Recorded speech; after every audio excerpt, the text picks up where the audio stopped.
C ফুডের কিছু আইটেমের কথা উল্লেখ করেছেন, এগুলো খাওয়া হালাল কিনা এ ব্যাপারে আপনি জানতে চেয়েছেন। স্পেসিফিকলি সামুদ্রিক কোন কোন প্রাণী খাওয়া যাবে আর কোন কোন প্রাণী খাওয়া যাবে না, এটি ছিল আপনার প্রশ্ন। বিশেষ করে উদাহরণস্বরূপ শামুক, ঝিনুক, অক্টোপাস, স্কুইড এবং কাঁকড়ার কথা আপনি উল্লেখ করেছেন।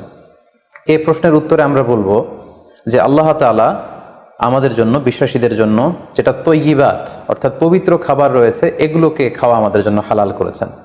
আর যত খাবাইস বা অপবিত্র নোংরা খাবার রয়েছে সেগুলো তিনি আমাদের জন্য হারাম করেছেন। সূরাতুল বাকারার 172 নম্বর আয়াতে আল্লাহ তাআলা ইরশাদ করছেন, ইয়া আইয়ুহাল্লাযীনা আমানু কুলু মিন তাইয়্যিবাতি মা রাযাকনাকুম ওয়াশকুরু লিল্লাহি ইন কুনতুম ইয়াহু তা'বুদুন।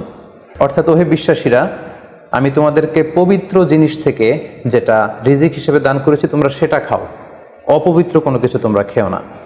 পাশাপাশি সূরাতুল আরাফের 157 নম্বর আয়াতে আল্লাহ তাআলা ইরশাদ করছেন, ওয়া ইউহিল্লু লাহুমুত তাইয়্যিবাতি ওয়া ইউহাররিমু আলাইহিমুল খাবাইস।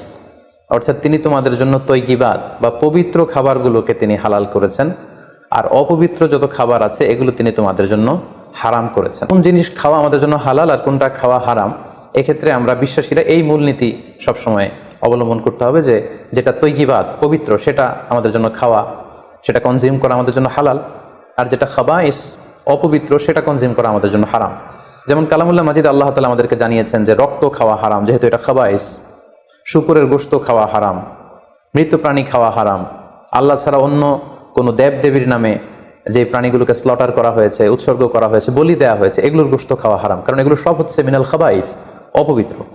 এ পর্যায়ে ডিরেক্টলি যদি আপনার প্রশ্নের উত্তরে আসি যে সি ফুডের ব্যাপারে, সমুদ্র থেকে প্রাপ্ত যে প্রাণী বা খাবার, এগুলোর ব্যাপারে কোরআন আমাদেরকে কি জানিয়েছে, সেক্ষেত্রে আমরা সূরাতুল মায়েদার 96 নম্বর আয়াতকে এখানে উল্লেখ করতে চাই, যেখানে আল্লাহ তাআলা ইরশাদ করছেন, উহিল্লা লাকুম সাইদুল বাহরি ওয়া তুআমুহু মাতাআল লাকুম ওয়া লিস-সাইয়ারা।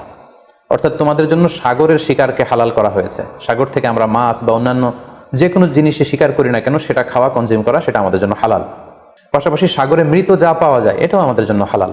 আল্লাহ বলছেন মাতাআল লাকুম ওয়া লিস-সাইয়ারা, এগুলো তোমাদের জন্য ভোগের সামগ্রী এবং নৌপথে যারা ভ্রমণ করবে তাদের জন্য ভোগের সামগ্রী। রাইসুল মুফাসসিরিন আব্দুল্লাহ ইবনে আব্বাস রাদিয়াল্লাহু তাআলা আনহু এই আয়াতের তাফসীরে সয়দুর বাহার বলতে তিনি বুঝিয়েছেন জীবিত। জীবিত তোমরা সাগর থেকে যেটাকে শিকার করো সেটা তোমাদের জন্য খাওয়া যায়। আর ওয়া তুআমুহু দ্বারা তিনি উদ্দেশ্য নিয়েছেন মৃত, অর্থাৎ সাগর থেকে প্রাপ্ত যে কোনো প্রাণী, জীবিত হোক কিংবা মৃত হোক, যেভাবে আমরা আহরণ করি না কেন সেটা খাওয়া আমাদের জন্য হালাল। তার মানে সি ফুডের ব্যাপারে কোরআনের দিক নির্দেশনা হচ্ছে সাগর থেকে প্রাপ্ত জলজ যত ধরনের প্রাণী আছে সেটা চাই জীবিত হোক কিংবা মৃত হোক, সেটাকে আল্লাহ তাআলা আমাদের জন্য